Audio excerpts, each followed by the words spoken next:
Just before we get into the video today, I want to let you know that if you enjoy these videos, you should check out another channel that I host called Biographics. It's a channel where I do longer videos looking at the lives of some of history's most notable figures. From evil dictators to the greatest scientific minds, we cover it all. We've already done hundreds of videos and add more every week, so you're bound to find something you like. Videos run about 20 minutes, so it's a real deep dive into these people's lives. If that sounds like something for you, please do check it out and consider subscribing. I'll leave a link in the description below. And let's get into today's video. When we think of the great, powerful civilizations of the ancient world, the Romans are almost always at the top of the list. The Roman Empire is arguably the most famous empire in history, and for centuries it successfully projected an image of cultural and military superiority. But that image is not entirely accurate. One could argue that Rome had about 200 years of being at the top, followed by a delayed but inevitable fall that far outlasted its glory days. The reign of Commodus in 180 AD is usually regarded as the end of Rome's golden age and the beginning of its downfall. But even at the height of its power, the Roman Empire was not some unstoppable juggernaut. You've probably heard of some of its greatest foes, like Hannibal or Attila the Hun, but as you're about to see, they are far from the only ones who have proven more than a match for the might of Rome.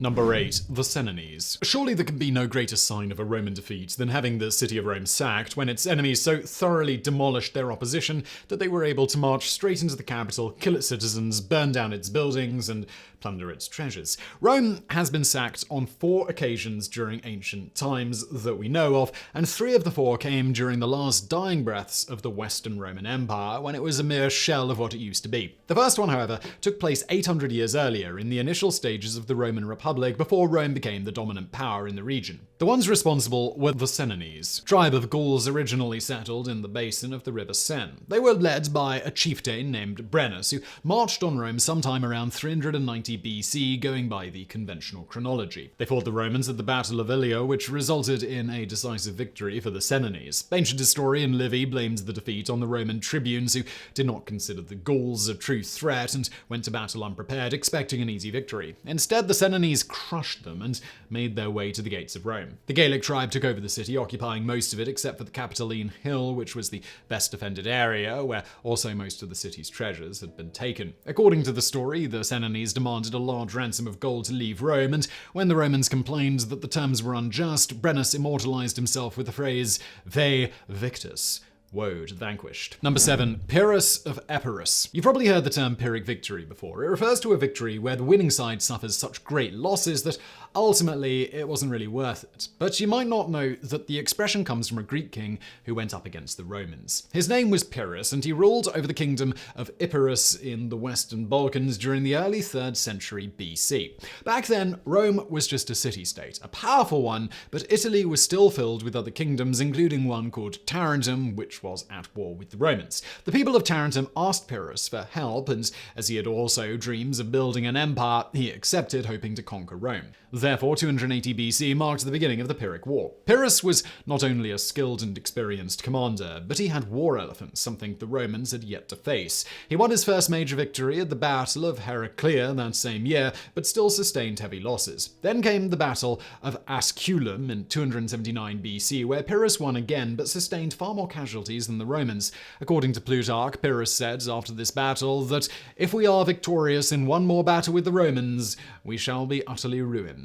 And indeed, Pirus decided against marching on Rome and instead changed course to Sicily to fight the Carthaginians, but with a similar result. Although he won, he was not able to maintain control over the region, so in 275 BC, Pirus returned to his homeland. Number 6. Parthia. One of Rome's longest-lived enemies was Parthia, which, despite multiple attempts from the Romans, remained a thorn in their side for centuries. Formed during the mid-3rd century BC, Parthia was an Iranian civilization that became a regional power by rebelling against the Seleucid Empire and defeating them. Now, Parthia ruled over Mesopotamia and wanted to expand westwards, bringing it to the attention of Rome, which was looking to expand to the east. Tensions were high between the two empires, and a clash seemed inevitable. It happened in 53 BC, when the Romans struck first in the Battle of Carrhae in modern-day Turkey. The Romans had the element of surprise on their side, had secured an alliance with the Kingdom of Armenia, and were led by Marcus Licinius Crassus, the richest man in Rome and one of its most celebrated generals. And yet the unthinkable happened. The Roman army was not only defeated, but was absolutely devastated. One estimate says that out of 35,000 soldiers, 20,000 were killed in battle, 10,000 10,000 were captured, and only 5,000 managed to escape. Crassus himself was killed after the battle, and according to Cassius Dio, this was done by pouring molten gold down his throat to punish him for his greed. This had implications back in Rome because Crassus was part of the first triumvirate with Julius Caesar and Pompey. His death meant certain war between the other two, but also that the Romans were duty-bound to attack Parthia again to avenge their humiliation. Such wars took place intermittently for over 160 years, with neither side defeating the other conclusively. Eventually, it was the Sasanians who put an end to the Roman-Parthian wars by conquering Parthia and founding the Sassanid Empire, which would go on to have its own conflicts with Rome. Speaking of which, number 5, the Sasanian Empire. The Sasanians proved to be just as problematic for Rome as the Parthians, with the exception that the former were more interested in looting the cities they defeated instead of adding them to their empire. The conflicts between the two powers first escalated under King Shapur the Great, the second ruler of the Sassanid Empire, which historians also called the Neo-Persian Empire. He had the benefit of being able to use intrigues and plots occurring at the Roman court in his favor. Even though he lost his initial skirmish with the Romans around 243 AD, he still gained the upper hand when the Roman Emperor Gordian III died under suspicious circumstances. His successor, and likely the man who plotted his assassination, Philip the Arab, was eager to obtain peace so that he could return to Rome and consolidate his power. So he agreed to what historians described as a most shameful treaty with Shapur in order to end the war. Of course, no matter how advantageous this treaty only satiated Shapur briefly. Less than 10 years later, he launched a new campaign against the Romans and pillaged many of their cities. Then, in 260 AD, King Shapur started a third military campaign, and this one had the most shocking result of all, as the Sasanian king managed to capture Valerian, the Roman emperor at the time. Valerian was taken prisoner, giving him the ignoble distinction of being the only Roman emperor to be captured and die in captivity. Number 4, the Visigoths. After the Sasanians had sacked Rome during the early days of the Roman Republic, the city-state grew in power and size and became the most dominant force in Europe. It wasn't until 800 years later that the city would get sacked again, this time by the Visigoths, led by King Alaric I.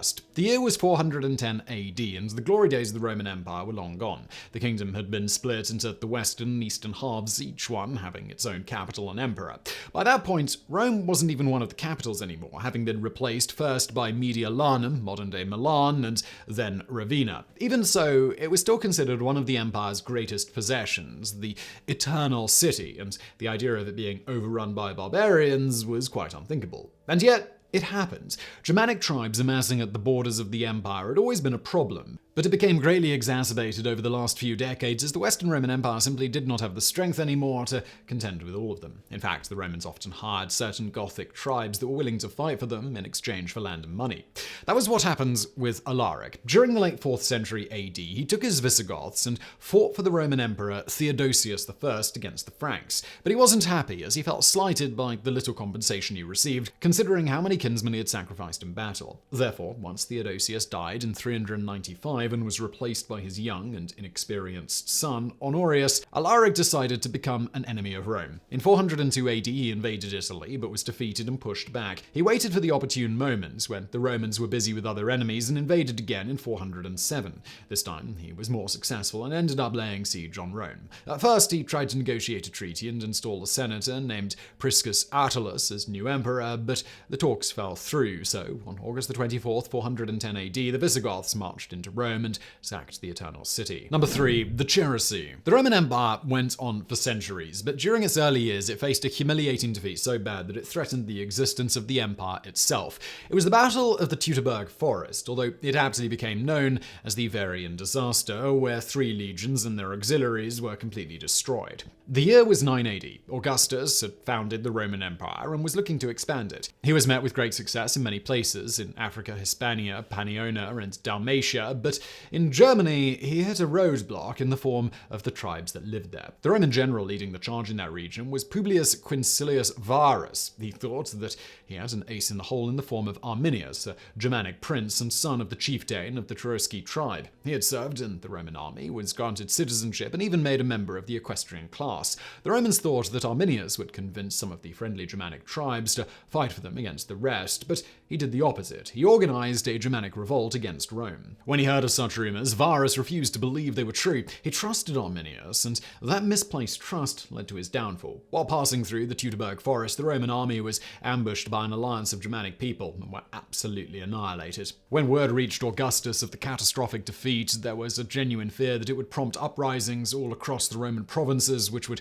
doom the empire as soon as it got started. Ever since then, the Rhine River was used as a natural border by the Romans. Barring minor incursions and battles, they never tried to conquer the land east of it again. The term Magna Germania was used in order to refer to the region of free Germanic people, in order to distinguish it from Germania Superior and Germania Inferior, the two Roman provinces west of the Rhine. Number 2, Odouessa. All good things come to an end, and so did the Roman Empire, so surely the ones who brought about its demise must be included on this list. This happens in 2 parts. First came the fall of the Western Roman Empire at the end of the 5th century AD. The one responsible for this was named Odouessa, a general who united several Germanic tribes and deposed the last Western Roman emperor. Odouessa was actually born in the empire. We're not sure about his ethnicity. We know that he wasn't considered a true Roman, so he was probably a Germanic. He joined the army and rose through the ranks, ending up in command of the multiple Germanic tribes that were used by the Romans as cheap infantry. Meanwhile, the emperor of Rome was Romulus Augustulus, who was still a child, so his father, General Orestes, was actually in charge. Anyway, Orestes refused to give the barbarian tribes the lands they desired as reward for their services, so they united under Odouessa and rebelled.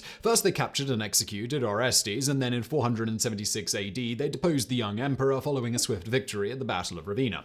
Afterwards, Odouessa became the first ever king of Italy, though whether or not he actually used the title is a matter of debate. Ancient Rome was no more, although the Eastern Roman Empire still lived on, and it was by far the stronger of the two. It lasted for almost another 1,000 years, until the arrival of number 1.